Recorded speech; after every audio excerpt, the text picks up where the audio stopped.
UFC Fight Night Saudi Arabia, Whittaker versus Aliskerov was this weekend, and I've got a bunch of the big fighters from that card on the screen, and I'm going to matchmake their next fight following this fight card. Starting with the first fighter, Felipe Lima, coming in on short notice, making his UFC debut up a weight class, taking on Muhammad Naimov, and he gets it done. He chokes Muhammad Naimov out in round 3. Muhammad Naimov has never been finished before in the UFC.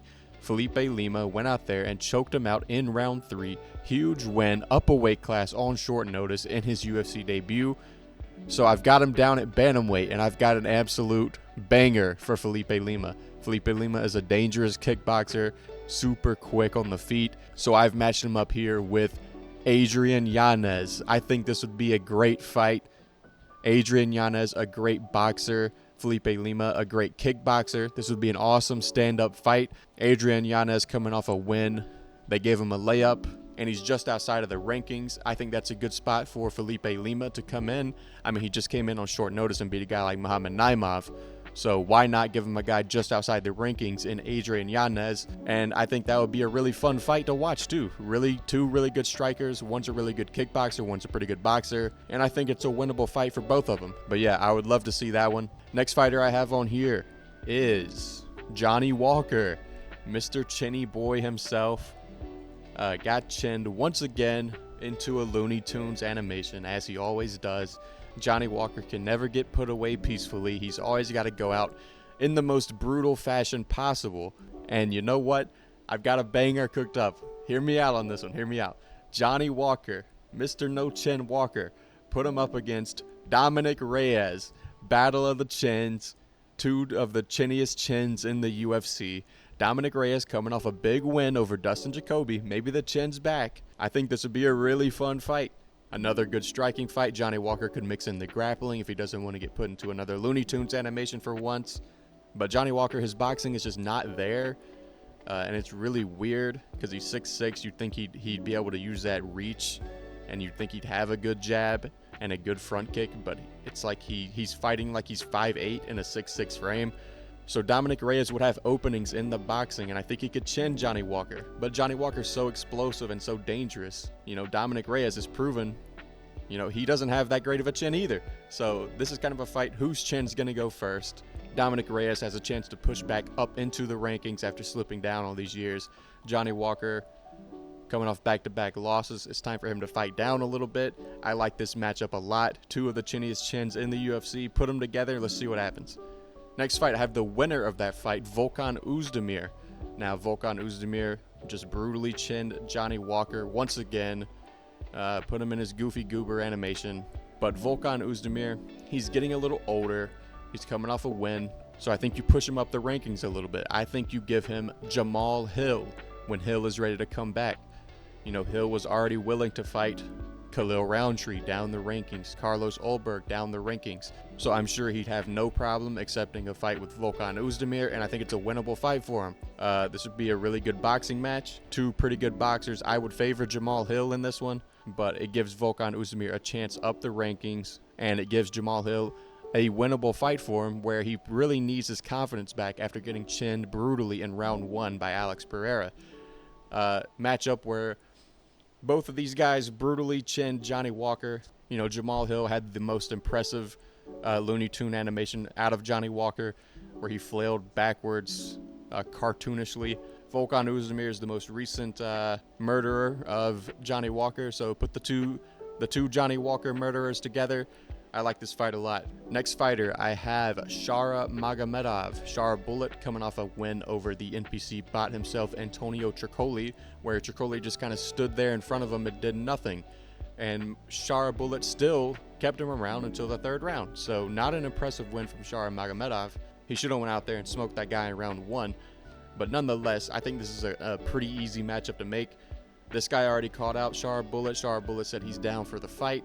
This would be a fight all the fans want to see. Really hyped up fight between two prospects. It is, of course, Shara Bullet versus Bo Nickel.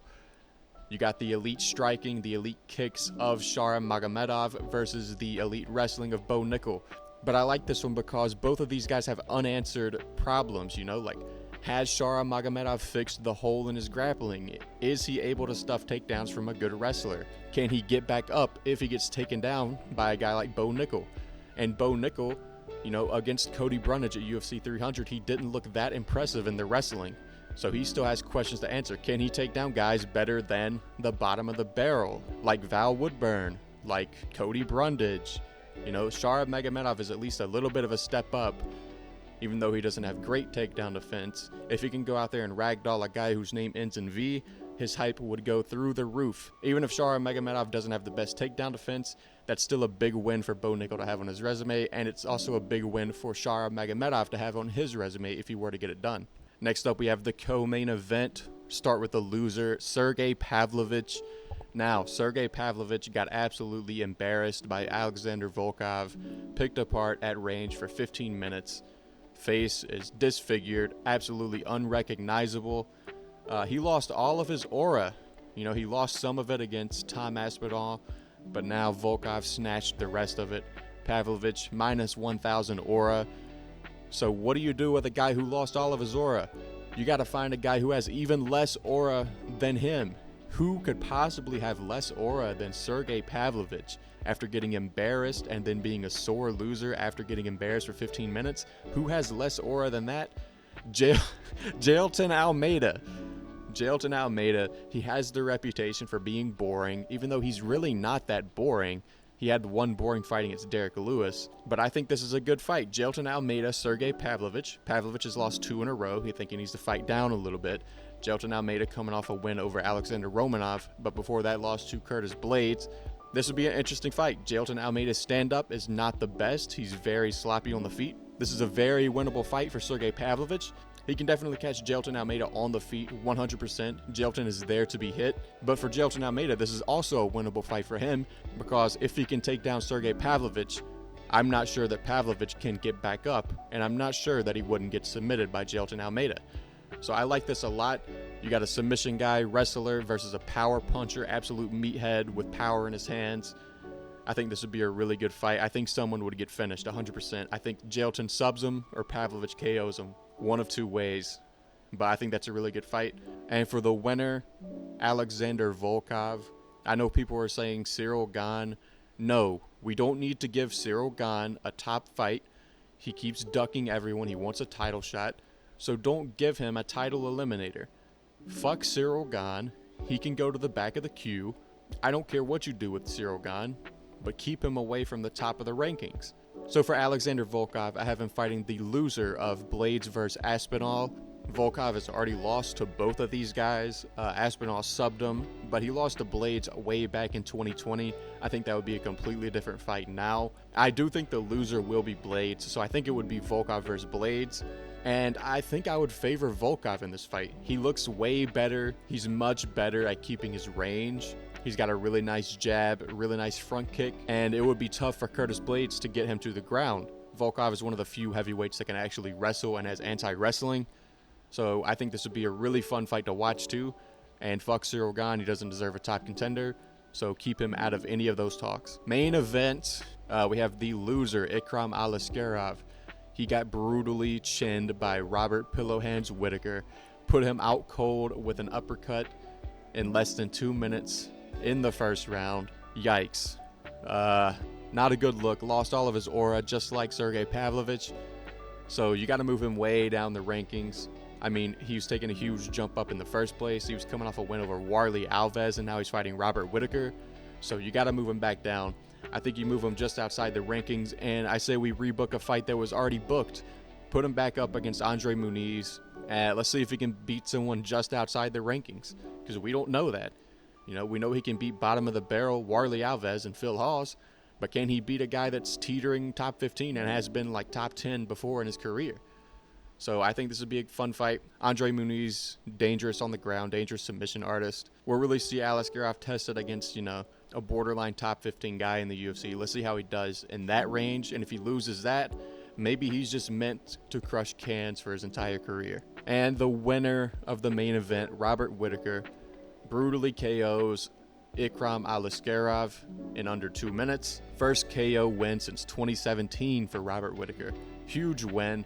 And I think you have to do, unfortunately, you have to do Whittaker versus Sean Strickland for the #1 contender fight. Now, I hate this because one of these guys has to lose, and the loser may be out of the title picture for the rest of their career.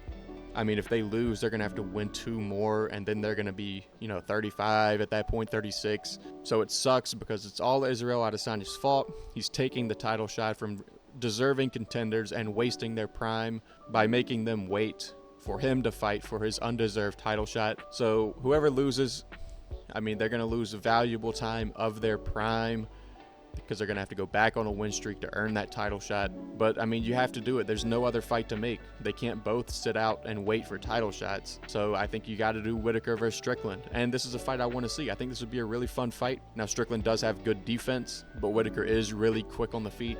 I think he would be quick enough to get by the defense of Sean Strickland and find his way inside. This is a fight that hasn't happened in middleweight. And it's one of the few fights at the top of the division that we haven't seen. We've seen a bunch of these guys fight each other, but we haven't seen Strickland versus Whittaker, and I'd like to see that.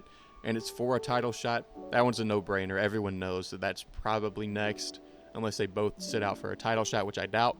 But yeah, that is all of the key fighters from UFC Saudi Arabia match made, all of their next fights booked, what I think they should do, fun fights, #1 contender fights, whatever it may be. Let me know what you guys think. Do you agree, disagree? Who would you match who up with? Let me know, and I will see you tomorrow.